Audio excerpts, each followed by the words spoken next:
Welcome to the Luminators Podcast, a podcast portal casting light on the sacredness of life through the lens of creativity, somatic bodywork, holistic healthcare, mind-body connection, and more. We invite you now to open your legs, Heart, ears, and mind to the transformative energy of remembering the sacredness of life.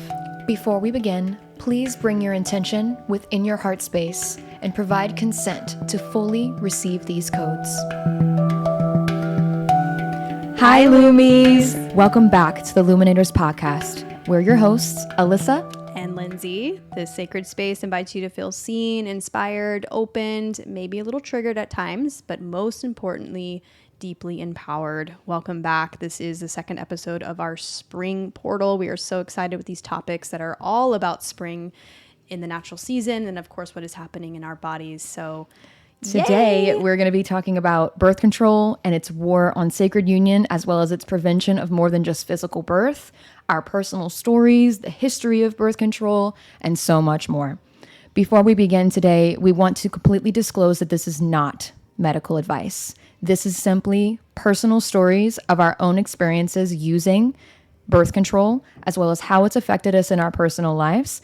And to also warn you, there is very triggering content in today's episode. So if you are uncomfortable listening to conversations that may involve miscarriages, abortions, pregnancies, or you just simply don't enjoy listening to the realities of birth control, please leave this episode now. However, if that is for you and you are very interested in beginning your own journey of deeply understanding birth control and connecting more sacredly to your womb space, this is the episode for you. So welcome in. Yes, ladies, welcome. This is a safe space. We'll be talking all types of, facts and, of course, our personal stories just to shed some light on these subjects and, of course, share our experience, strength, and hope within these.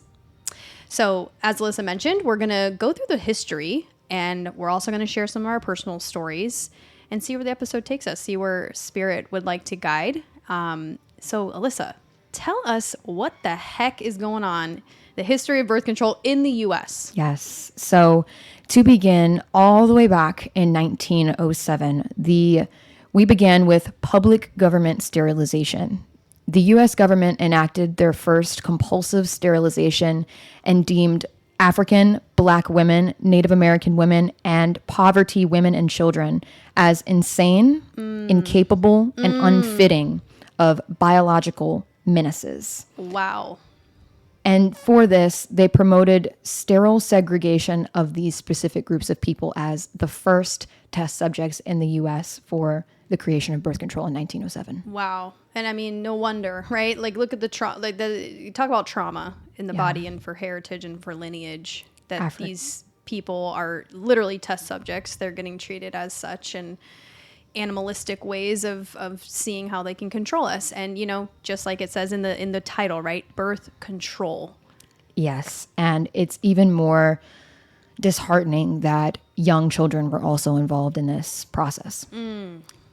Moving from 1907, we go into 1920 with one of the most popular people in birth control's history, Margaret Sanger.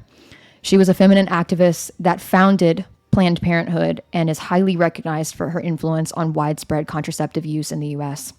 She specifically pushed preventing the reproduction of Black families and using Black women as test subjects for advanced contraceptive research in 1920. The roots of the racism, the roots of, and we try to understand human intention as trying to come from a place of there's always a why, right? Is the why legit? Is it holy? Because when someone is in integrity, they are integrity with their own beliefs about the world, right? Yes. So she may have been in integrity with her beliefs.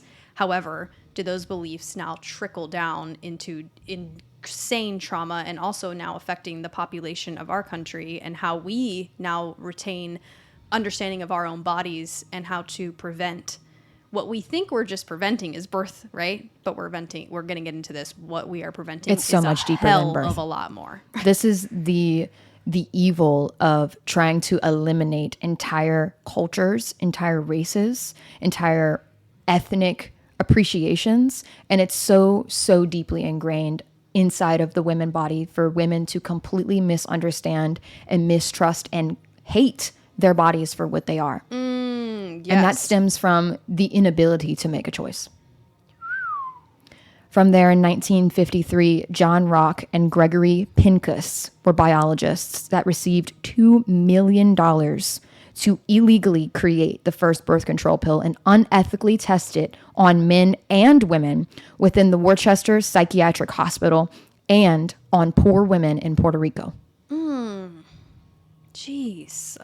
From there, in 1969, there was a scientific research that was, quote unquote, proven that high doses of estrogen in the pill increased women's risk of cancer, blood clots, heart attacks, and stroke. And the scientific research was called the doctor's case against the pill. Wow. And it was hidden. They did not want it to come out because they had done all of this research to develop this pill for mass production. Mm-hmm. Planned Parenthood was pushing it out a lot, specifically to specific cultures and regions and races and parts of states where lower income people would migrate to those areas. The Planned Parenthoods were all in that area. Yeah. You could not find those types of resources in the white, Caucasian, high income areas of that location. It was all dictated to lower poverty, lack of education. Right. Which is how they control the masses, right? We are uneducated about how we operate as human beings, that we are energetic, extremely sensitive and spiritual beings, that everything is affecting our bodies. And if we are not embodied, we will never know the power. And we have to take a step back, because if we think this is only happening to Puerto Rican, Spanish, Native American, Black individuals, we are completely missing the picture that we are all connected. We are all one living organism. So if you choose to take the blind eye to understanding this absolute abuse and disgrace that has happened in our culture of something that is ingested by literally almost 100% of individuals who are of the female reproductive system in the United States, it is absurd to not be educated about this. And if individuals such as gynecologists are pushing this pill in the way that they are, there should be some kind of education as to what and who and where this came from. Right. Because people are blindly taking this thing. Yeah. They're not understanding what's going to happen. Shoved in your face as, oh, you have issues with your periods? Here, birth control is going to help. You have acne? You have acne? This is going to help. If you're on an antidepressant, you need to be on some sort of birth control, because if you get pregnant, it could be blah, blah, blah, and it goes on and on and on. It's just the whole Western medicine, world, as we all, I think, are all feeling, we're debunking these things, and we need Western medicine. This is not us, dogging anything that is made in the West for healing modalities. However, the intentions behind these things are in a much bigger perspective, very spiritual. It's warfare. And we should be able to be educated to make our own conscious decisions, because if you understand the history and you still make the choice, that's a conscious decision. Right. But if you don't know the history and you don't know what the fuck you're even taking and you're taking it, that's a blind decision. Yeah, totally. From there, in 1973, we have something called the CESA laws, or the KESA laws. In 1970, the Indian Health Services sterilized thousands of Native Americans, dropping their birth rate to 1.8%. Jeez. Can you imagine? I mean, it's just like energetically, lineage is just getting diminished. 1.8%. The Committee to End Sterilization Abuse, which is called KESA, enacted by the U.S. Supreme Court to combat this mass sterilization of women of color. That is CESA, KESA. Jeez. And then contraceptive expand in the 1990s. In 1992, we developed the Depo shot. In 1999, we developed the Plan B pill. In 2000, we developed the Mirena IUD. In 2001, they developed the NuvaRing. In 2002, they developed the Essure, which is the transcervical vaginal sterilization technique.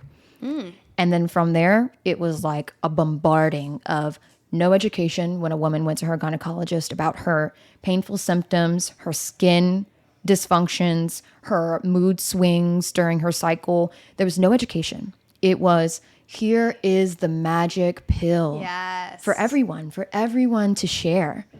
And this is what doctors are, I've talked to so many of my doctor friends, and it's interesting that when you go into medical school, you can either go into DO, which is Doctor of Obstetrics, I believe, or MD, right? Medical doctor. And it's totally different syllabuses, right? Where you are not learning the holistic understanding of the body at all. You are learning a symptom, and you are learning what pill can Band-Aid that symptom, right? Yes. They do not educate you on the deeper understanding of the body and how and why you're even experiencing these things. They do not. And I can speak on that as a DPT. When I was in DPT school, there was so much education on pathology and medications and how it would affect specific individuals and then how that would translate into their movement. And we had to be very aware of these things. But they never talked about how that one pill was affecting all of their organ systems. They only just talked about the risks, the red flags, how to identify it, but they don't understand, like you said, the layers of how this affects you long term. Yes, and we're going to get into that the energetics about taking something that is synthetic, right? That it is shutting down the rest of your very natural and sensitive and subtle bodily functions, so that you can understand who you are, what we're actually doing here, and have this relationship with your body and yourself so that you can remember your power. Yeah. Again, we are just illuminating that we are powerful beings. You are a spirit coming into this plane as a human being, and it is our job, and it is awakening. This is all happening beautifully aligned with the feminine, right? The dark and deep feminine, who is the earth, and she is coming back, and she is making her name known in all of these ways that women are awakening to. Wow, I am so disconnected from myself. Now, why am I so disconnected from myself? Why was I not taught how to connect with myself? I'm a human. True. Ugh. True. So what else on the history do we need to know with the US? I mean, I know that you mentioned that it comes in different types of birth control, yes, right? It does. Like these shots, or you can have hormonal birth control or non-hormonal birth control. Yes.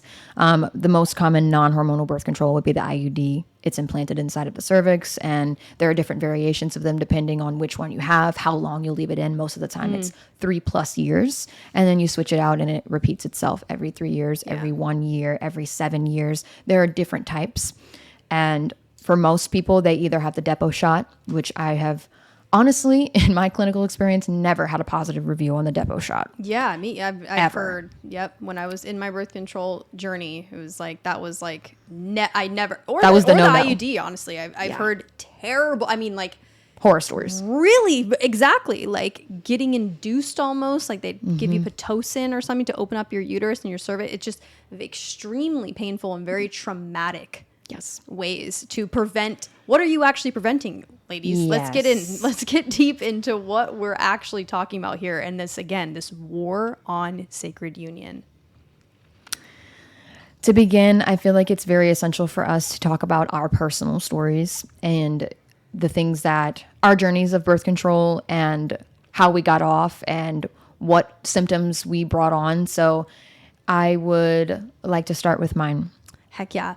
And just a disclaimer, guys, we are not against birth control, right? This is all educational, that we know that there's deeper intentions to this. But Alyssa, tell us, what has your experience been with birth control? And what I mean by not against is that we are trying to educate that there is deeper stuff that is not being taught, so that we can better understand why were you even given this to begin with. Alyssa, where have you started in your journey with birth control? I started on birth control in 2013. I was 13 years old. Wow. I was put on birth control because I started my cycle when I was 12. So I was on my cycle for 1 year without birth control. To put that into perspective. Dude, that's insane. My mom, who I love so much, and I know who will be listening to this, I do not hold it against you, my dear. I just have to be honest about the story. And being raised as the oldest daughter, having a cycle was a very dirty thing. Even my father didn't want to hear about it. He didn't want to talk about it. It was like we throw the tampons in the basket underneath the bananas and the bread, and we like cover it with a jacket, and we like tie it up with a fucking rope. Like it was just so unreasonably like disgusting. And I, as a 12-year-old, embodied that. I was like, what the fuck? I have to do this every fucking month for the rest of my life? Until I'm 60? Crazy. So hated it.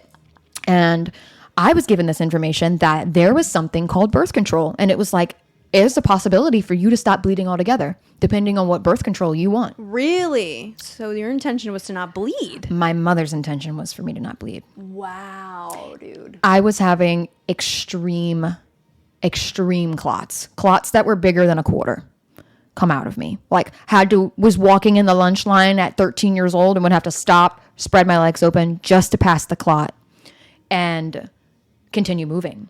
Wow. The cramps were so bad. The mood swings were so intense.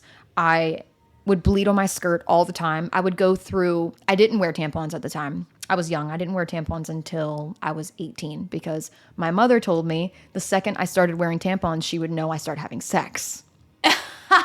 An unbelievable concept. That is not true. I love the correlation. So I wore these scented pads, which were, like I said, and we discussed in the last episode, was the most common yeast infections and UTIs that I ever had. Because why the fuck are pads smelling like vanilla cherry? Because it's bad and you're disgusting if you don't smell good down there, as if your when you're body bleeding. You are an absolute disgrace and all of your natural bodily fluids are sick. Think about the names of menstrual products. Secret. Oh, yeah. Beauty secret. Because it's a secret. Don't Summer's fucking tell anybody. Eve. Cover your stank ass pussy. Anyway, so here I am wearing my pads. I would go through like 9 pads a day. Swear. Like back girl. every hour would have to change it because I would be bleeding through the extra large night pads that I'm using during the day. Them diapers. Literally. And it was so embarrassing. And then you would bleed on your skirt and all the boys and girls would judge you. Oh my God, she bled on the desk. And it would happen to me every single month. And I was like, I'm sick of this. And I was also an athlete at the time and it was just very inconvenient because I was very devoted to playing softball and playing volleyball and flag football. I was in all the sports at this time. And so when I would bleed through my uniform and have to get taken out of the game, it was inconvenient. Very inconvenient. So in 2013, I decided against completely eliminating my cycle and decided to take the pill, which would give you sugar pills. At every 3 weeks, you would take birth control, and then on the 4th week, you would take sugar pills for 7 days, which quote unquote didn't have anything in it and was your break so that you would quote unquote bleed. But to let you know now, every cycle that you have when you are on birth control is a false bleed. It is a false mens. That is because your body is not actually flowing in any of its cycles. Wow. You're not ovulating. You're not going through the follicular phase. You're not going through the luteal phase. And you're sure as fuck not going through the menstrual phase. It blocks the cyclical changes. Yep. It puts you on a one base, consistent hormonal release the whole time you're on it. You don't cyclically change. Right. Which is why women feel... I quote unquote feel so much better on birth control. Yeah, because you're not actually feeling. You're not in touch with any energetic emotions that want to flow through you because your hormones are blocked. And it is to design women to flow on a more masculine hormonal frequency than a feminine. Let's just let that sink in. We are literally always... whatever, the powers that be, right? The darkness, whatever we want to bring it back to when we come into a bigger, wider perspective of all this. We are coming online to the feminine. Bottom line. Yeah. And this is big. This is huge. We have been operating in masculinity for centuries. And now we're all of a sudden realizing, whoa, enough is enough. Yeah, it's true. And you know what? When you said that you felt better on birth control, that was me. That was me, shawty. I was like, hell yeah. Clot size went down. Didn't have my periods all the time. Sometimes I would skip cycles and I would be so excited because I didn't bleed this month. Right. And here I am moving through my very fundamental maturity as a woman. 13, 14, 15, 16, 17, 18, 19, 20. I was 20 years old when I finally was like, well, what the fuck am I doing?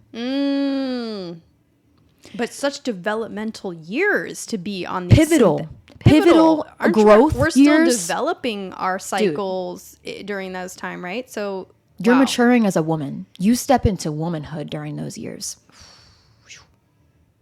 And I didn't get that full experience because, like you said, when you block the cyclical nature of who the hell your body is, you were designed this way, my love. You are shameful of it because you have been programmed to do so. But when you step out of that and you reframe the concept of what it really means to bleed, and you actually educate yourself and give your body and your spirit an actual opportunity to really understand what's happening and not just be told by bib bob booty boo at the gynecologist about what you should be doing. Yeah. You make a conscious decision. And that is the theme for me today on this conversation. And I feel very, very passionate about it. And I'm sure you can hear it. It's because I felt betrayed. I feel betrayed. Right. You know, and it's like I didn't get the choice. And so many women didn't get that choice in a much more extreme way for me. And so today I channel my passion and my anger for this topic because it is unfair. And I want the listeners to really feel it with me because your lineage knows that it is unfair and that it was evil and corrupt and wrong. And so when I was 20 years old, that's when COVID happened. We all got the opportunity to step away from work in a whole new way.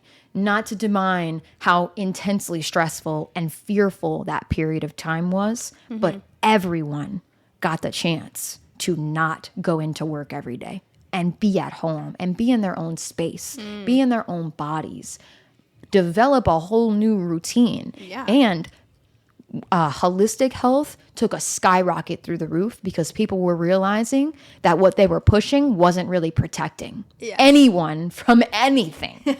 And so then people started to now reach for new resources, lean on herbs, everybody was taking zinc. I mean, zinc was sold out the stores along with toilet paper and water as if the COVID virus was going to take everybody's booty wipes and run away with it. But it was crazy.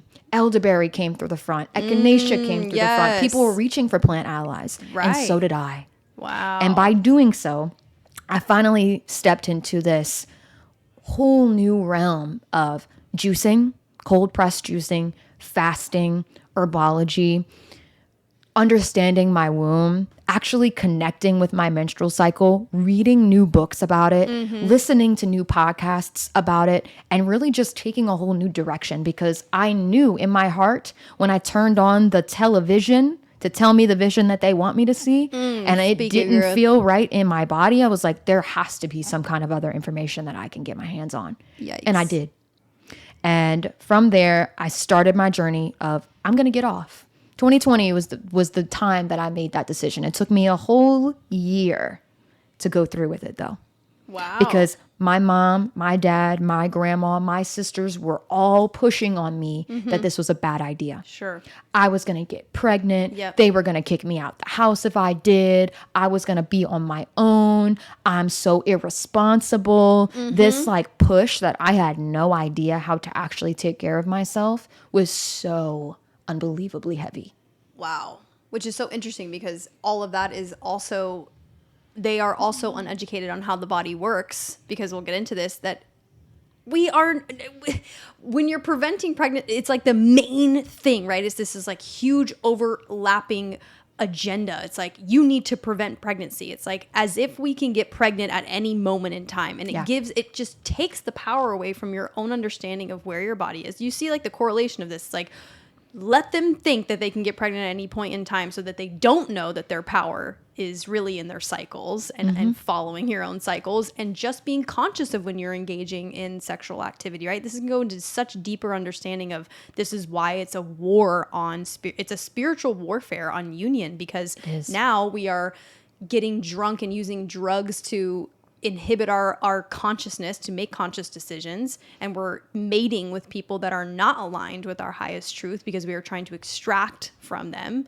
and we're doing it so blindly and so numbly. We're numb. I mean, this is why so many women have reported dryness, that their libido goes down, like their hormones are completely jacked up by this. And it's also the war on the sacred union with yourself.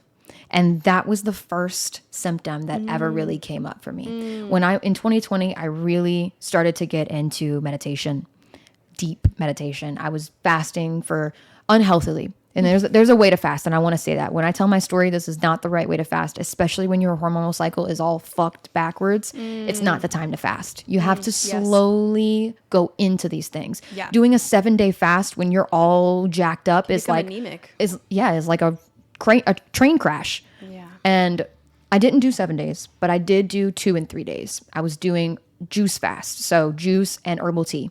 So I was still consuming something. It wasn't a dry fast, but during these times, when my system was actually empty, I would go into the most deep parts of myself. And as I would get deeper and deeper, I then hit a wall, like a literal fog wall that I seen in my meditation one day. And I could not get past it. And I would revisit this wall over and over and over and over again. Wow. And I knew when I would sit there and I would physically be inside of myself, inside of my spirit, and I would be standing in front of this wall, I would put my fists on it, and I just knew that it was the birth control.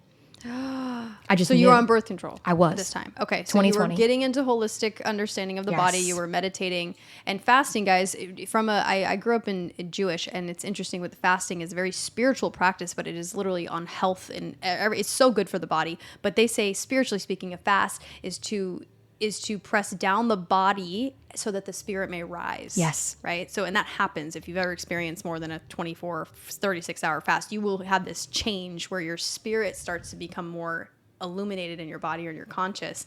So, because the body is no longer the thing that's grabbing your attention. Mm-hmm. So, it is so true. And it was the most potent time when I was fasting like that. Wow. Seriously. It's something that I would not recommend health-wise, but for me, it was a pivotal moment that I needed to have. It made you aware. It did. And from that time, there was, I would say, a week before, so 2021 now, a week before I had finally scheduled my gynecologist appointment. I had made the decision. I didn't give a shit if people were fearful and pushing it on me, and the ex-boyfriend that I had at the time was like, but what if, and I don't want to wear condoms, and it's so selfish of you, and whatever. Boy, you about to shithead. I know. Anyway, so here I go. I scheduled my little gynecologist appointment. I go by myself. But a week before this, I'm meditating. I had fasted for 1 day. I'm sitting in my room. It's like 8:30 at night, and I go deep inside of my spirit, and I projected astrally into a room. This is the only time I've ever done this to this day. Jeez. To this day, I have not done this before. Again, I projected into a dark room, and there was a crystal in front of me that was just hanging in the air, and it was white, and it had 4 corners, and it was just sitting there, and it was rotating in a circle. And I walked up to it, and I sat down, and my grandmothers came. My grandmother, Miss Ruth, and my grandmother, Louise, came, and they placed their hands on both shoulders of mine, and I was sobbing. I have no idea how long I was in it. I didn't go to sleep until 2 a.m. that night. Oh my God. I feel like I was in there for almost 3 hours. And literally the entire time, it was just crying and releasing and having the glow of this object that was in front of me in this dark room. And I came out of that and I was like, enough. Enough is a fuck enough. And I went to sleep and I made that appointment the very next day. And I went in by myself and I sat down with this gynecologist. First time I ever went to this lady, because I went to a man gynecologist my whole life. It was the man that delivered me and 2 of my younger sisters. Old geezer guy. And I was like, I don't want to go to him. He just doesn't that always really give me anything. That doesn't good. That always confuse. Listen, if you're a gynecologist, you a man, why? Listen, I ain't judging you, but like I only feel safe with someone that's gonna understand. Like if they have the same bodily cycles as me, right? Does that make sense? He was very narcissistic as well. When I would ask questions, it was like, you're too young to ask that. When you're my literal doctor. And so I was like, I don't want to go to him anymore. Sorry. So I go to a woman thinking it's going to be better. Here I am. I'm so comfortable around women. Sure. I go. I tell her, I don't want to be on birth control anymore. I get a pap smear. She checks me. Everything's great. Everything's good. She's like, but why? You're doing so great. Everything looks great. Yeah. If something's not broken, don't fix it. And if you don't want a hormonal option, why don't you get the IUD? I don't want something implanted in me.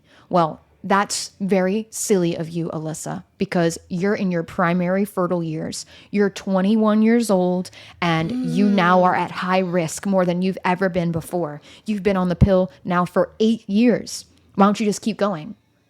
I said, because I don't want to. Isn't that a valid explanation, Carol? Wasn't good enough. She sat me down in her office after and pulled out a pamphlet and said, 2 months ago, there was a new development of birth control that I haven't offered any clients yet, but I see that you're in need. She had no idea who I am. So she hands me the pamphlet, and it is a gel that you insert into your vaginal cavity 1 hour before sex that acts as a spermicide and kills any sperm that goes in. I said, interesting. I have a few questions for you. She's like, of course. Okay, so I'd like to begin with, where was this studied at? Who were the test subjects? How many individuals were tested? What were their ages? What were the side effects received? How long was this studied for? Was this even proven to be safe? What is it derived out of? What is the gel derived out of? I was going in on her, and she looked at me like she had seen a ghost. I'm 21. That's what I'm talking about, guys. Listen, in the opening ceremony, I told you that Alyssa was scary as hell. Okay, if you're a doctor, any type of, you act like you're a professional until Alyssa Graves coming to your office and be ripping you 5 new assholes on your education because clearly you ain't educated. Because I'm going in there for help.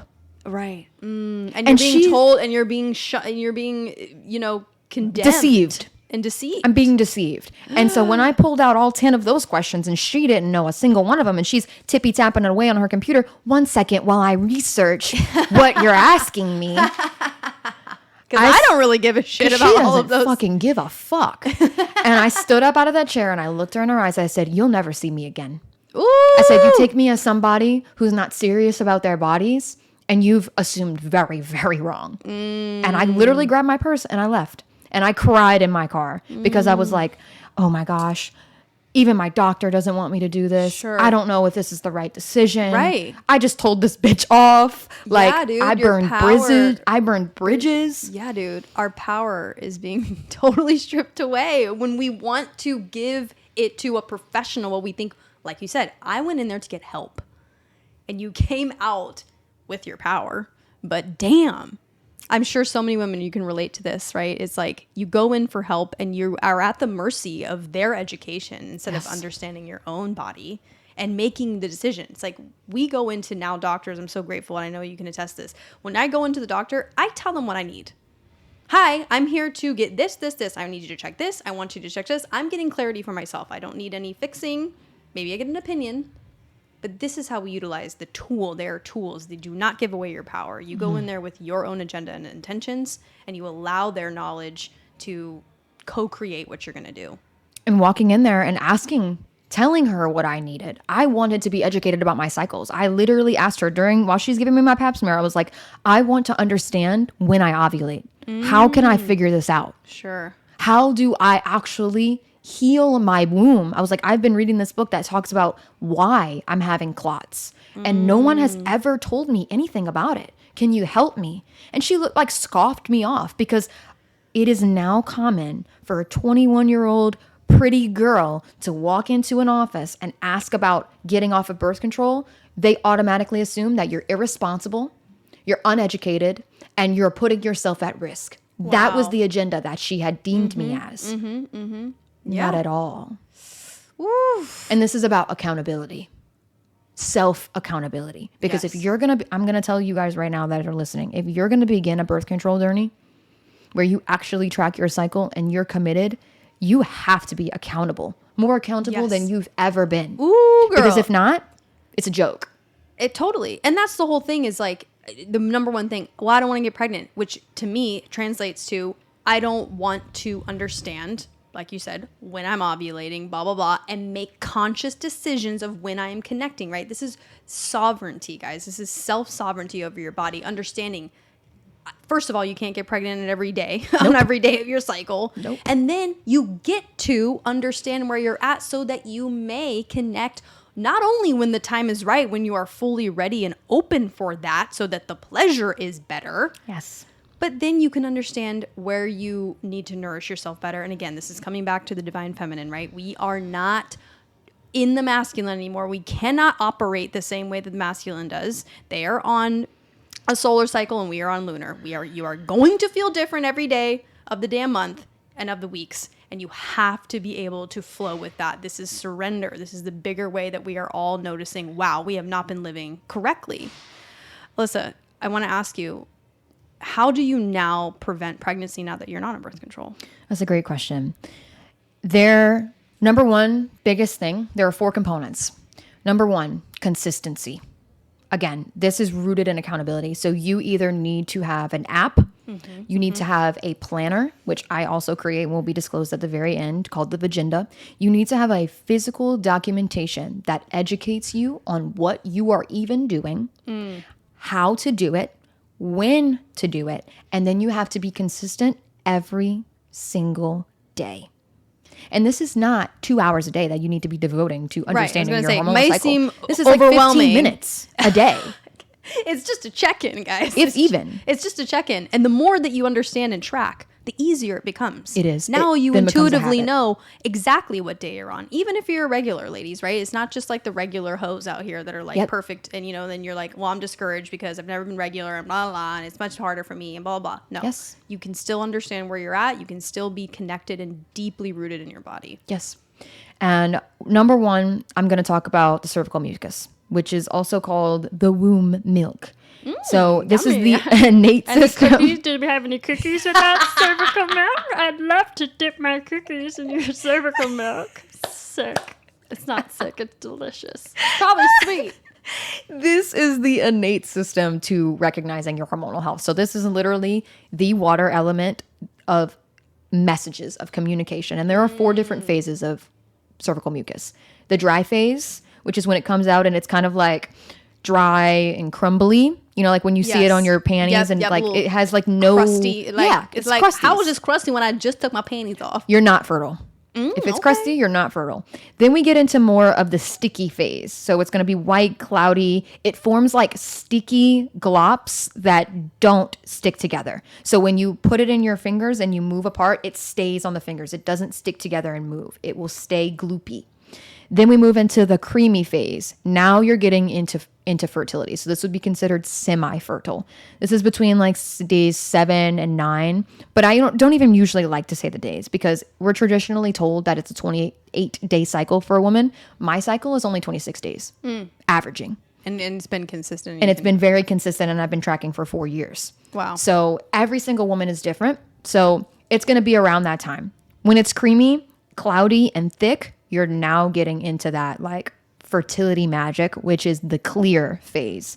It's stretchy and slippery and it's abundant and there's a lot of it in your panties, and when you pass it because it feels like you're starting your cycle, but it's really just cervical mucus. That's when you're ovulating. So you really can understand this by what the consistency of your cervical mucus is. And the quicker that you get in touch and you touch this type of stuff when it's in your panties, the more that you'll understand the differences between them. If you don't physically touch them, they're all just going to look the same. Besides the crumbly one. That's the only one that's going to look drastically different. You have to put it in your hands and really touch it because you're going to know if it's forming globs or if it's thick, depending on what it looks like when you pinch your pointer finger and your thumb together. Yep. And this is important. Spider web. It is. And this is important because cervical mucus is essential for lubrication and comfort during sex. It is also essential for hormonal harmony, and it tells you about the quality and the quantity of your changes within the cycle. It also has to do with gynecological health, and it's an early indicator for any underlying diseases or issues. And it also is the number one thing for natural family planning. So it really allows you to just understand the secretions. And on average, the vaginal cavity is going to produce 1 to 4 milliliters of discharge every 24 hours, depending on what hormonal phase you're in. So you're constantly secreting. It's a natural thing. And I used to be on panty liners because when I would secrete, I was disgusted by that too. It was like, I don't want that in my panties all day. Yeah. Just bring an extra change of underwear if you're ovulating. I have to. Yeah.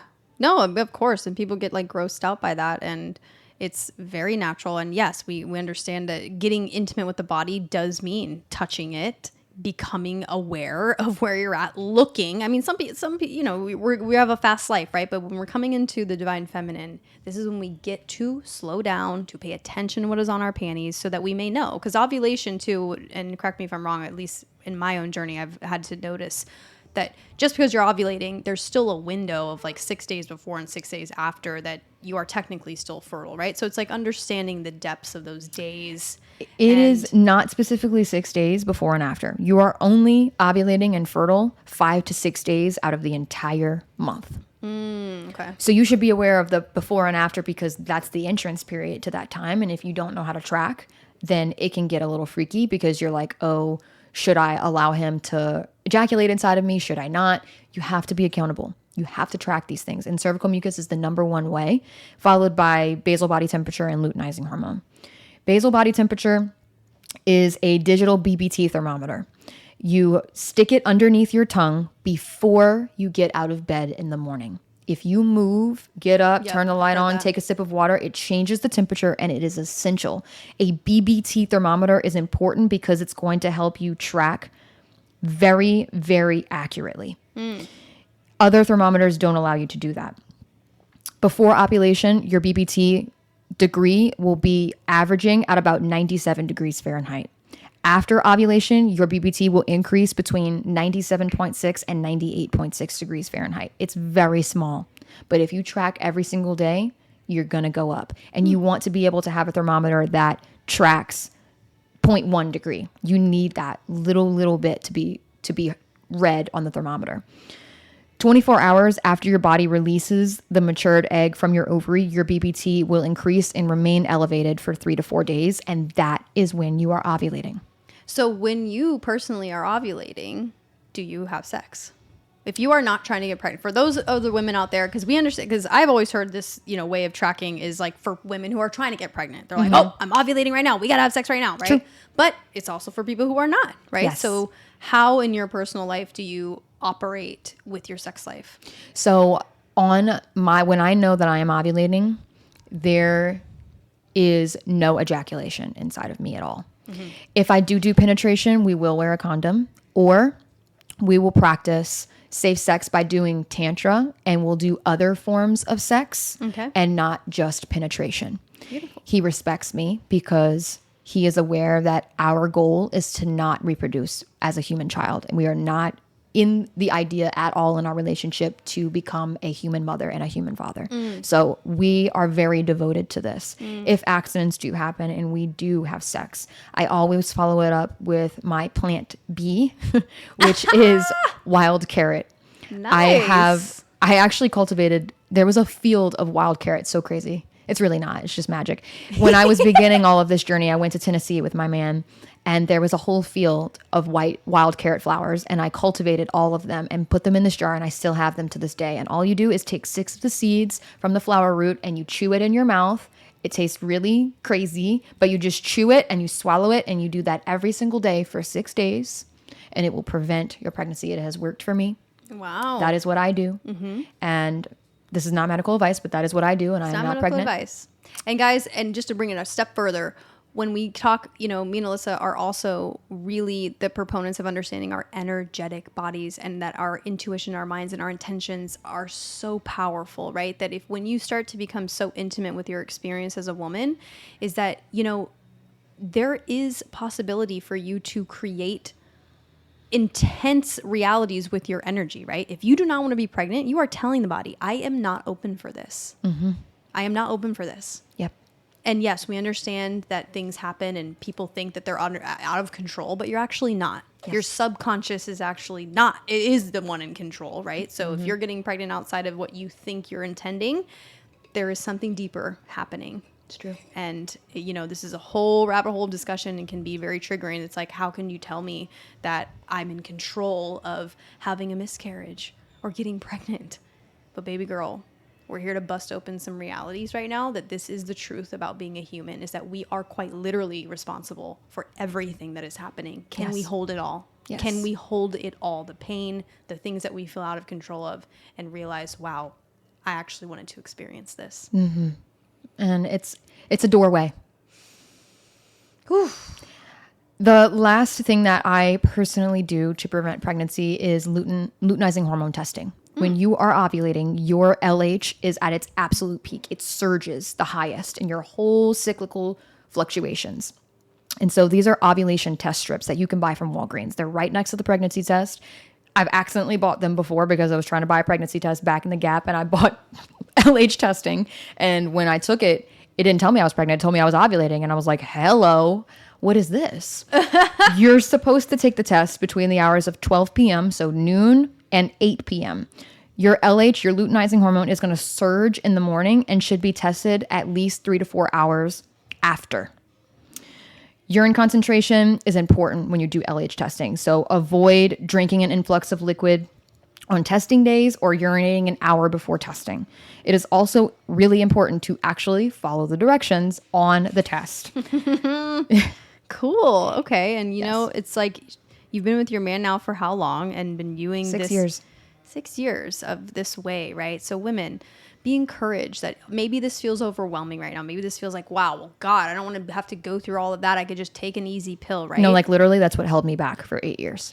That exact same mentality. Sure. Right. And we all want things to feel good and easy, but really the beauty, the expansiveness that happens when we are tracking our cycles, not only from a physical standpoint, this is emotional, mental, physical benefits to being off of synthetic hormones so that we may know ourselves. Yes. And it's also important to understand that if your cycle is regular and you take an LH testing, you're going to take it around like day 10, 11. That's when I do it because my cycle is regular. So I'll usually take mine around, like I said, mine is a little bit shorter than the average. So I'll take mine around day 9 and 10. If you have an irregular, you're going to begin testing 3 to 4 days sooner than the midpoint, which is considered your ovulation period. And I think it's also important to understand what the luteinizing hormone is.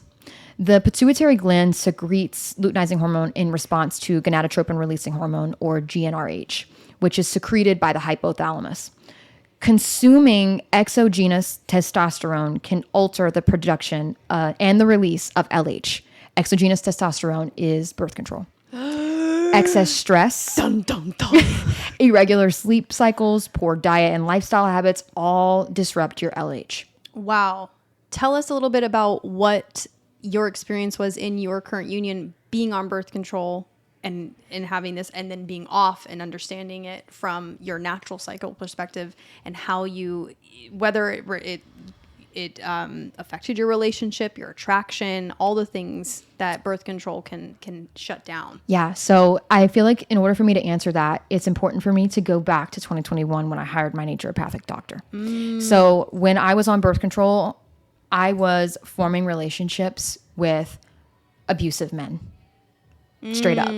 I had my first serious relationship at the age of 13, and it was toxic, and I continued that all of my childhood, all the way up into my teens. I got with my current partner when I was 19. That was 2 years before I got off of birth control. So we were together for 2 years before I began my journey, and we've been together for 6 now. So when I hired my naturopathic doctor, Corolla, I'm going to list all of her information and the link to her Instagram and the link to her website in the show notes so that you can find her if it is something that you feel called to. Find a trusted naturopathic doctor.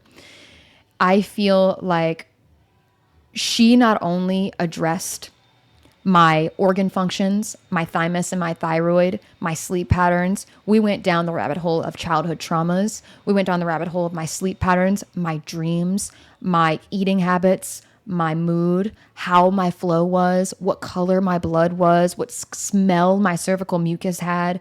It was so in-depth. Wow. And by doing that, I got an organ scan. She placed me on a series of supplements and a series of daily habits that I was doing.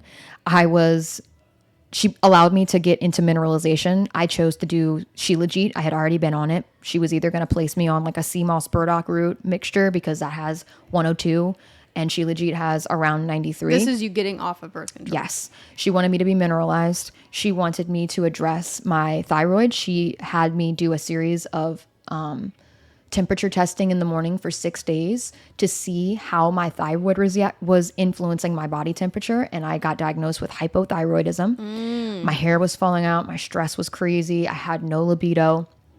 My vaginal lubrication was off. It was irregular. Like sometimes it would be great and sometimes it would be non-existent. I started to have like painful sex as well, irregularly.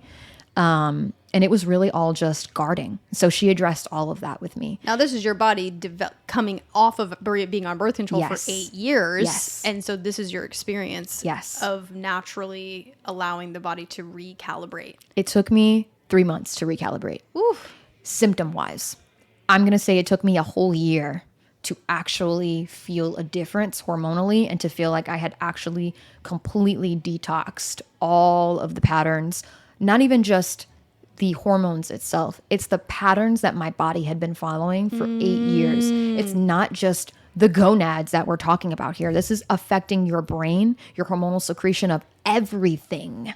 Wow. Not just estrogen, testosterone, and progesterone. And that's the thing that we're not talking about. That hormones are the literal messengers for all body systems. All of them. Say it again for the people in the back. All of them. And so she had me on a series of homeopathic herbs and supplements. I was taking this tiny, small black vial that was full of these white sugar tasting like pills that were made out of cuttlefish ink. Magic. And she had me taking It was a witch's potion. 12 of them, specifically 12 of them, underneath my tongue, and it would dissolve before I go to sleep. The directions were literally, I had to be laying in bed with the lights off, take the sugar pills, and go to sleep. Wow. And while I was sleeping, it was working on balancing my hormones. And it was very successful for me. That's beautiful. I was also detoxing my liver and kidney with milk thistle, dandelion root, burdock root. She put me on all of those teas. I would drink every single day in the morning on an empty stomach with Shilajit. I was doing genital sunning. That is something that I still carry on today, sunning my breasts and sunning my vulva and sunning my anus, because those parts of your bodies in 5 minutes can absorb more vitamin D than any other part of your body. In a span of comparison, 45 minutes of arm sunning to 5 minutes of genital sunning. Get my sun on my booty hole. And it feels so good. It feels so good. Like, it's I freeing. I haven't done that in a long time, but I do. I love the sun and I do miss it. You know, being on. They're the most sensitive parts. They're the most. They're freaking portals. They We talked are. about that in the last episode. And you but have it's to like, illuminate them. Oh, Hello. light it up, girl. So what was preventing? What can you know? What did you notice in your creativity, in your attraction, in your relationship, on when those hormones were inhibited and when you began to awaken to your natural cycle? How did that affect your relationship? Tremendously. I feel like in the beginning I talked about the analogy of the fog, and the fog did lift. And then I had to reevaluate the relationship that I had, because I now understood the patterns of why I had gotten into relationships in the beginning prior to really loving myself and getting into the depths of myself and healing deep traumas and connecting with my womb. And I realized that birth control was not only preventing physical birth, it was preventing all downloads creatively, the acceptance of downloads, so the receiving, the incubation of creative ideas, so holding them within my body and having space to receive it, and also the birthing of it. I felt like I had a major block with anything in my life, just generalized choices. What did I want to eat that day? You know, what did I want to eat? What did I want to do? What did I want to do for my career? Dude, It just was like I couldn't have autonomy of anything. Right? It's like hard to connect. You couldn't fucking connect to yourself. couldn't I put relate the to that port so deeply. It's in. like we think we're codependent and we think we're all this because our power is literally numbed. Yeah. Wow. And, with that, it goes into why this is a warfare on sacred union, because like Alyssa just mentioned, we're operating off of patterns that these hormonal disruptors are causing us to make incorrect, unaligned choices, and we keep getting in these patterns over and over and over again and wonder why can I not, why am I, if I'm the one that's doing it, why am I attracting all this? Oof, girl, because you're not in your power. You are extracting from the external world because you don't have any subtle understanding of what's happening to your body and every day. And again, I know this can feel overwhelming, especially if you have so much going on in life. It's like, how am I supposed to keep up with understanding where my body's at every moment? Valid. Well, this is the journey. And it starts small. And that's why I really feel like getting off of birth control without actual homeopathic guidance is it's gonna force you to revert back to the pill, because you're gonna be so confused and frustrated and experience some things. It's gonna make you just want to get back onto it and latch back onto mommy's tit, because it's really not just gonna feel fulfilling. But when you know that there's light at the end of the tunnel and you have somebody who's guiding you, saying, this is okay, this is essential. Yes. I didn't have acne blowouts when I got off of birth control. The only symptoms that I really had was feeling lost. Was like this very big intuition that came through in the first month. And I really feel like it was that fear that everyone had been telling me. It was like so deeply ingrained in my nervous system that this was the wrong choice. Wrong choice. Get back on, hurry up, get back on. And so I feel weird. I don't feel myself. Yes, because I didn't. I didn't even know what the fuck. Who the hell are you if it's 8 years of being on a certain way? I then connected back with my 12-year-old self when I had gotten back off. Ooh. Because that was the last time that I had really been in my body. At 21. Oh my God. Crazy. And this right here, that just reminds me of like trauma, right? When people feel, emotionally stunted, it's when we shut down a part of ourselves, right? That is no longer able to develop into womanhood, right? This is birth control, but similar to me, emotional, right? The first time that you really are traumatized or that you have first heartbreak, you shut that part of you down, and then that part of you stays that age. They cannot grow, because now there's no movement. There's no intuition. There's no progression. It's like, wow. Yeah. So it was like a literal time warp when I had gotten off. And so that was the first month. It's so essential to have people in your corner that believe that you can, and that also hold you accountable. So if you have a friend that also wants to get off of birth control and wants to buy a Vagenda or wants to download Natural Cycles and get some kind of accountability, do it together and really be serious. Like literally stop doing drugs. Stop drinking alcohol for 2 months. Give yourself the choice. Give yourself the grace for your hormones to actually regulate. Create a plan. Have a healthy planned diet. Incorporate more live foods into your everyday atmosphere. Get outside in nature and ground more. Move more. Play more. Actually use the journal that's been sitting under your desk in the dark for since the New Year's. Pull it out. Stop wearing polyester. It's the little things. Take out the Glade plugins that are in your house. Ooh. Throw away the air fresheners. All of these things are contributing to your hormonal imbalances. Throw away the fragrances. Get better toothpaste. It's in everything. It's so overwhelming when you enter into this realm of reality of how the hormone disruptors are in like everything. It's unreal. Yeah. But it's a doorway. Yes. And you got to go into one doorway at a time. Small baby girls. You don't have to rip everything from your life. Like like this is a journey. This is one little thing at a time. You get inspired by one thing that we said and we're like, oh, I can do that. I can get rid of that. And it's just a journey. You're never too late. Yes. Yeah, I really relate to a lot of what you said, but also have such a different story, and it's so interesting. And I would absolutely love to hear yours. So please tell us about your journey of birth control and your time getting off. So going back to when I first started bleeding, I was in 7th grade, and I was very excited to bleed because in my mind, I thought that's when I was going to get boobs. So as a 7th grade, I was like, yay, I'm getting titties, because my friends are like grew tits. Like it's like one summer we like went into the next grade and this bitch had tits the next, like in the new year. I'm like, what happened to you, girl? And she like claimed it. I think that's how I did the correlations. Like she got her period and I was like, oh, I can't wait to get my period. So that's very interesting that was my experience. And I grew up religious, so I didn't, I had a lot of suppression when it came to sex as a teen.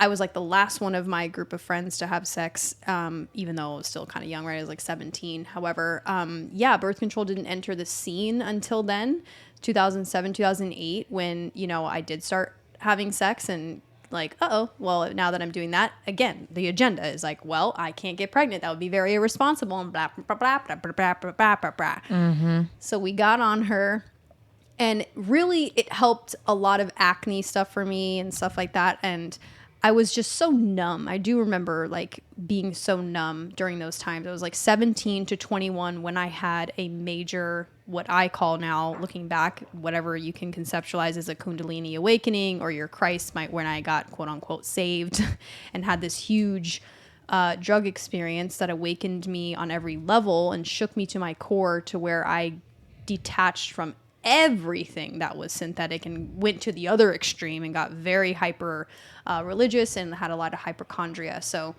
bye to birth control, bye to alcohol, bye to weed, bye to everything, even down to the point where I was drinking kombucha was coming online at that time, like 2012. Kombucha was like cool, bro. I was like, what's this like kombucha? And I had such bad hypochondria that I read on the bottle that it had a trace of alcohol, and I had a full-blown panic attack.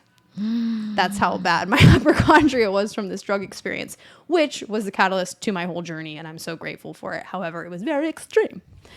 And when I got off birth control, I was going through such incredibly deep emotional, spiritual, mental breakthroughs and feeling my body in such a different way that I don't think remember I noticed like the birth control thing. All that I do remember is that I was numb because I had this whole journey of being celibate and very, very suppressed from 21 to 25, 26, when I continued to understand, okay, what's going on here on my spiritual path. Then when I began to be okay with sex before marriage, I got into this relationship where I was desiring sex before marriage. Like, no, I'm allowing myself to have sex before marriage now, but I'm only dating someone who I plan to marry. So it's okay. And dude, the first like month or two, because his extreme Christian fear, he pushed me to take plan B 3 fucking times in 1 month. That fucked me up so bad hormonally that I was like, it was the worst. And it's like plan B, right, is like a jacked up birth control is my understanding. It is. Right? It's like, that's why you have to take it within a certain amount of time, because if there's any fertilization, then it gets rid of it. So anyways, can you only imagine what my hormones were doing when I took that out of deep fear and being pushed literally 3 times in a month. Then I was like, you know what? I'm getting back on birth control. It'll help my skin anyways. So I got back on birth control, was dry, but like my libido was fine. My skin looked great, but I was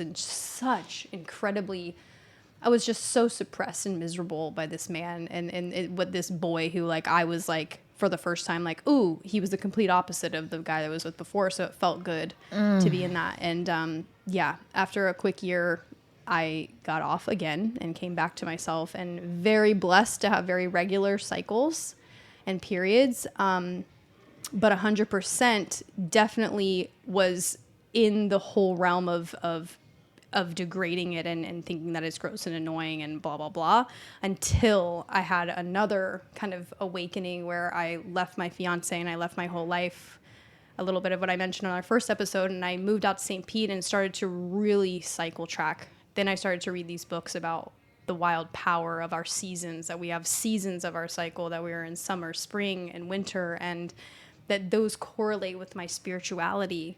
And that changed the motherfucking game, dude. To track the cycle and use it for my advantage to understand where I was mentally and emotionally has been the most incredible journey. And I tell, every woman that it's like, where are you at? It's like, this is my first question really, even with my clients. It's like, where are you at on your cycle? Because it is so important to know this is how you are viewing the world. This is how you are articulating your truth. Yes.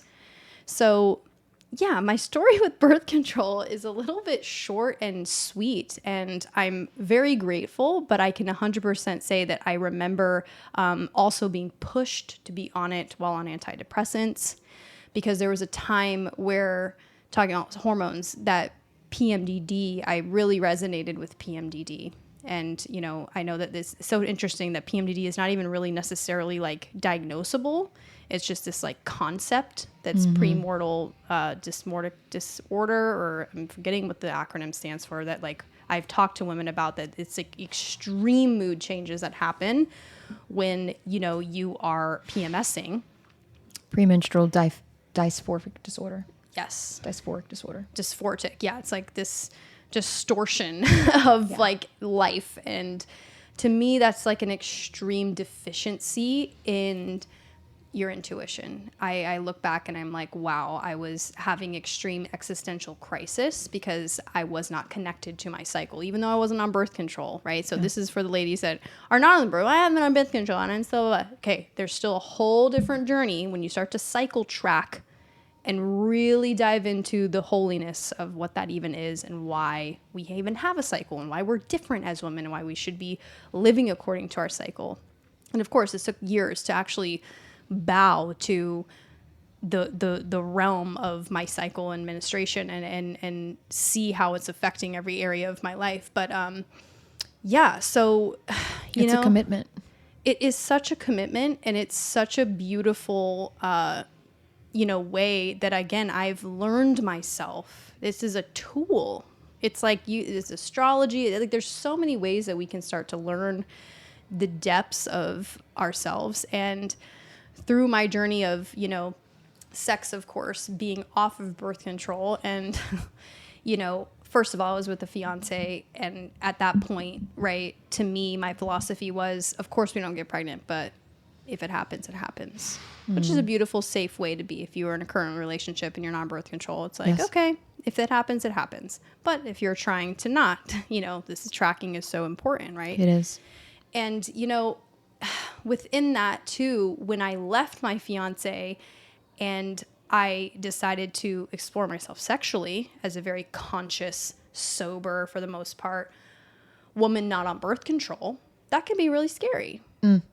Because it's like, okay, now what? There's more risk. There's more risk. And it's like, I'm not looking for a relationship. So yes, of course, condoms are just uncomfortable. Fine. They suck. But like, dude, it's like, I've heard homies, right? These dudes are like, I don't feel comfortable. It's like, well, that's too bad. Like, right? Like, use your power, ladies, and say like, I'm sorry. If you would like to connect, then you're going to have to wear a condom, right? There's just bottom line. But we get it, that you don't want to use that. And there's beautiful connection that happens without a piece of latex in between. However, what I personally did is not only understood that, wow, this is where I'm at in my cycle, but am I willing to take responsibility that if I am choosing to be intimate with this person, that I am choosing any consequence of it? Yes. And if not, then don't do it. Can you have the power? And then it can bring you deeper into, okay, wait, why am I even having sex to begin with? You know, it's like now you start to understand the whys to why you engage in certain things, why you engage in certain activities, or why you're engaging with certain people. Very much. If I'm not willing to have a child with you, I probably shouldn't be having sex, unsafe sex, right? Nothing is 100%, but like starting to really deepen my intention and my why was so powerful for me, because it was like, I am engaging in this knowing exactly what I'm doing, sober-minded and conscious. So it was very empowering. What is sex? That's a sacred energy exchange. SEX. SEX. Hello. Right. And, you know, as much as like at that point, I wasn't necessarily, you know, putting it in the basket of sacred. Well, it was a sacred exchange for my own inner union, right? Yeah. I was so aware of why I was doing it. And I actually, through that phase, through my little, you know, fun phase, or like people that used to call things a hoe phase, but it ain't being a hoe, it's being a sacred maiden, bitch. I was letting her experience all the things she wanted to. Got to. I was like, I want this and I want this. And those are exactly the things that came in, down to like the looks of men, who they were, how I wanted to be worshipped as a woman, because I was so suppressed for 10 years that I was like, no, I'm letting loose. Yeah. And yeah, so with understanding that philosophy that I came to this season of my life with, it was very easy for me to to notice and know that, okay, I understand that there's this beautiful sacred energy exchange. And if I don't want it to go more than what I was needing from it, the medicine that I wanted from the exchange was physical intimacy and exploration, then I'm not going to have sex with this person more than 3 times. That was my limit. It was like, I know that emotionally, I'm a woman, right? Or at that point, I was really detached from even that understanding of like how women are translating what sex is differently than men and all of these things we can get into, right? I was still like, nah, I'm just using this. Like, I'm still in my masculine for the most part, but was totally in my maiden, and I love her and I approve of her. But crazy that it was very, very intentional. I was intentional with my hookup game. And using my cycle to get there was very, very potent, because there were times where I'd have, certain relationships that I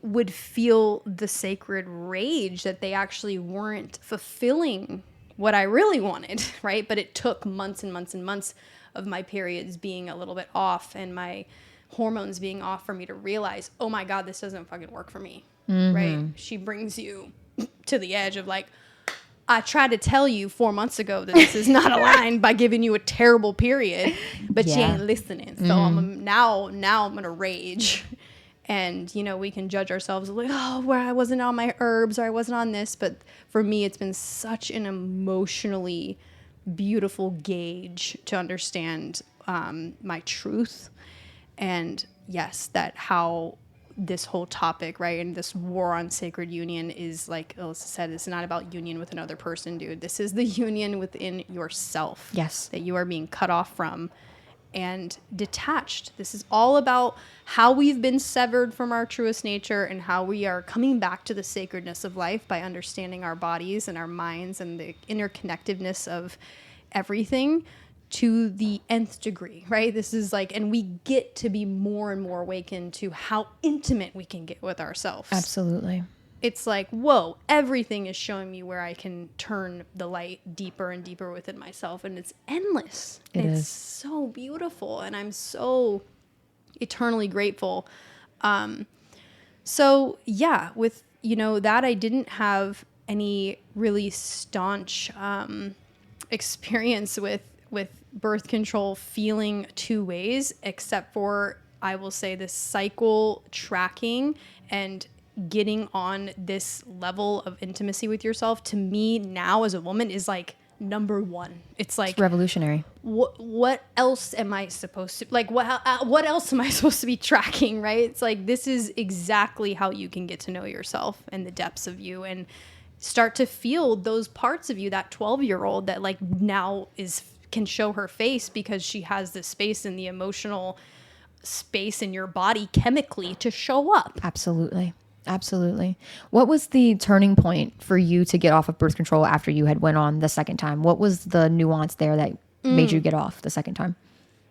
Yeah. That I didn't believe in it. I didn't believe that it was serving my highest good. And that, I believe I remember now feeling numb and like not being in touch. I've been on a spiritual journey for a long time. So I just like didn't feel God at my concept of God at the time. And yeah, I wanted to not feel like I needed to depend. There was a lot of nausea that I would get on birth control. Like in certain times in my cycle, I would feel nauseous. And I knew, it was correlated with that. I think probably I was on hormonal birth control. So it was like even worse, like my skin looked great, but like I felt like shit literally all the time. It was like, bro, it's a give and take. It's like, yeah, I'm not getting pregnant, but like I feel like shit. So yeah, I got off, and thank God, the relationship after that, again, I was very serious, but I'm, there's such, and again, ladies, there's such beautiful intention to why we do everything, and you have to be conscious, right? Like Alyssa mentioned, there's just a conscious choice that I think everyone doesn't realize that they have, that if you are choosing to do that for a certain amount of time, right? Just like antidepressants, which quote unquote helped my PMDD. This is why I got on antidepressants, was not only I needed to walk through some trauma and I needed help chemically, which was a beautiful tool for when it was, right? But my intention was always to get off. But it inhibited me from actually dealing with the issue. Like, it inhibited my ability to even understand what I was feeling, how I really was articulating everything that was happening in my life. And so, yeah, I'm very grateful for that switch. And just because I had been such extremely, taken from what the life that I had, being in the dark and just like awakened spiritually, that it was very extreme. Abrupt. It was so abrupt, and I had to go through so much, healing and therapy for that. But yeah, it's a tool. Birth control can be a tool. However, there are major repercussions. Yes, there are. Just like everything medically and synthetically made, right? We're not against medicine, but it's just be conscious to what the repercussions are. Understand the alternatives. There Yes. are alternatives to get healthy, to fix the quote unquote problems that you are having, and especially to not be dependent, I think was my biggest thing. It was like I had these like existential crisis thoughts of like, what if the world ends and I can't go get my prescription? Then what the fuck am I going to do? Yes. I mean, that people- is a shared feeling. Right? It's in like this everyone realm. on medication. That's like, oh God, my prescription is 3 days late. Oh God. And people on serious life-altering medications, that is a very valid fear. Like that is very reasonable. And, if you're on diabetic medication and you're on blood pressure medication and you have serious anginal heart issues that you need those things, valid, absolutely valid. But there is no greater superpower as a woman than connecting to your womb. No. I think one of the greatest practices that I cultivated during this time of connecting to my womb was giving her a name. Oh. I did. What's her name? Her name is Kiwai. Spelled Kiwai. Kiwi, but it's pronounced Kiwai. Yes. Kiwai. Yes, baby. It came to me, I believe, in my first year of getting off of birth control. I was meditating and I was reading one of these books, and it invited me to give her an identity because she is an identity. Yes. And she is separate from my identity. She is something that is to be worshipped inside of myself. And so Kawaii is me and is a very beautiful reflection of me, but it is something very devoted and sacred about her that it deserved a separate name. And so I invite you to give your womb space a name and speak with her and ask her questions, because it's like Lindsay was saying earlier, you have the power, you have the influence on your own body in the same way that your body has an influence on you. There is a two-way road that is happening there. And so if you really want to ask questions and get connected to a specific part of your body, tap into that part, sink deep into your womb and say, hey, do you like it when I eat milk? Hey, do you like it when we have sex with John? And she's like cramping immediately. Yeah. You're like, oh, no. And it's the subtle things. It's not like she's going to stick her face out of your vulva and look at you and be like, no, you stupid ass. Like, sometimes we wish she would. It's like, hello. I remember trying to, when I was first connecting, I was Seriously. like, you ain't speaking. I cannot hear. You need to raise your damn voice, bitch. And she did. And be careful what you ask for. Be freaking careful what you ask for. Be careful what you ask for. She gonna speak. She gonna speak loud, but you better be ready to listen. Yes. And we're here to support you. Yes. Ladies, we want to open this up as we, come to a close of this beautiful episode, that if you have experience with this and you want to be heard, or you have questions on our own journey further, you want support, we are open. And, leading into that, I'd love for you to tell them what you do have available for purchase Absolutely. and for support for this whole subject. As a Luminators Podcast, if you want to share your own stories and ask for guidance, you can email us. We'll have our email at the bottom. You could also DM us on Instagram. Personally, my offerings for support in this area is the agenda that I created. It is linked on my Etsy shop. It will be posted underneath. It is a full guide dictating how to track your cycle every single month. There are spaces every single month for each phase of your cycle, what you're eating, how you're moving, journal prompts to connect to your womb, journal prompts to connect to your emotional fluctuations, how your climaxes have been, what moon phases that you're bleeding on, how it affects you, how you can incorporate herbs for specific symptom presentations, enhancing your libido. There is a plant B recipe in the Vagenda to guide you if there is a jump scare and you don't want to take a synthetic plan B. There is a plant B recipe that I included in there. There are so many different things. And apps are not going to give you all of that step by step. It is very in-depth. It is very well researched, and it will be linked on my Etsy shop. Also, if you are looking for guidance within your dream realm, which is a primary speakeasy for your subconscious to come through as you sleep, I am also going to be offering tarot energetic fluctuation clearings and dream interpretations on my Etsy shop, on my link tree as well, which will be linked in the show notes. So don't hesitate to step forward. I'm always here to support you. I am just a mirror of your own divinity, and I feel honored to even be able to share my story. So thank you so much for listening. And Lindsay, what do you have to offer? Yes, my beautiful queens.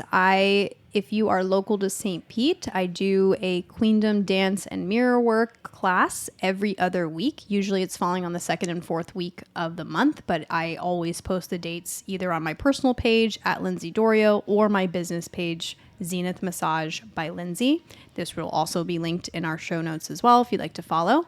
I also am opening one-on-one mentorship containers for women who are looking to deepen their connection to their archetype of the queen, that the queen is something that I have embodied and anchored in as a frequency that I have been working with for a couple years now, where it has drawn in not only the love of my life, my own sacred union, and understanding what that means to connect with that archetype, which is just a personality.